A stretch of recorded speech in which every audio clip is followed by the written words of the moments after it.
নমস্কার, কেমন আছো সবাই? নতুন একটা পর্বে তোমাদের সবাইকে স্বাগত জানাই। আজ নিয়ে হাজির হয়ে গেছি একটা সুন্দর মাছের রেসিপি।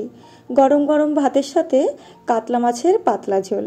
তো বন্ধুরা, আজকের এই রেসিপিটি কেমনভাবে তৈরি করলাম তো চলো আমার সাথে থেকে তোমরা দেখে নাও।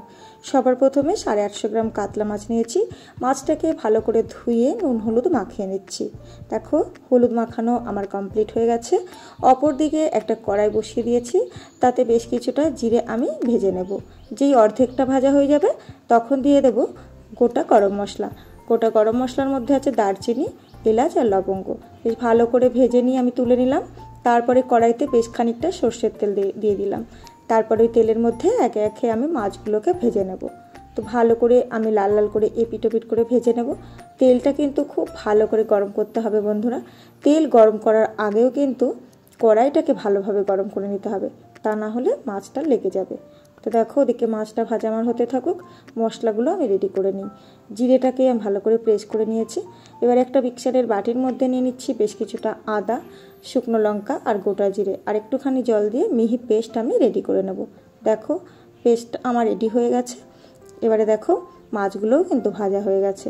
দিয়ে ওই তেলের মধ্যে আবারও একটু তেল দিয়ে দেবো। দিয়ে বেশ খানিকটা আমি আলু কেটে নিয়েছি লম্বা লম্বা করে। তোমরা চাইলে এখানে পরিমাণে অন্য সবজিও দিতে পারো, আর আলুটা বাড়িয়েও দিতে পারো, কমিয়েও দিতে পারো, কোনো অসুবিধা হবে না। তো আলুটাকে বেশ ভালো করে লাল লাল করে ভেজে নিয়েছি। তারপরে তাতে আমি মশলার পেস্টটা অ্যাড করে দিলাম, দিয়ে ভালো করে মশলাটাকে কষিয়ে নেব। তার আগে দিয়ে দিচ্ছি একটু নুন আর হলুদ, দিয়ে বেশ ভালোভাবে আমি কিন্তু কষিয়ে নেব। দেখো, ভালোভাবে কষানো হয়ে গেছে।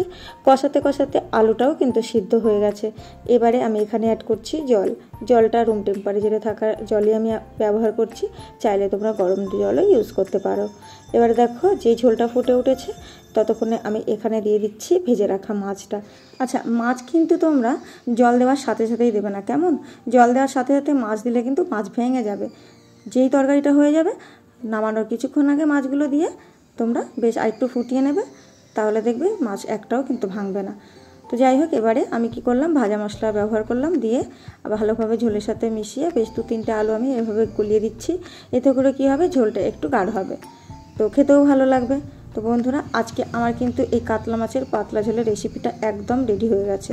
কেমন লাগলো আজকের রেসিপিটি অবশ্যই কিন্তু তোমরা কমেন্টস করে জানিও কেমন।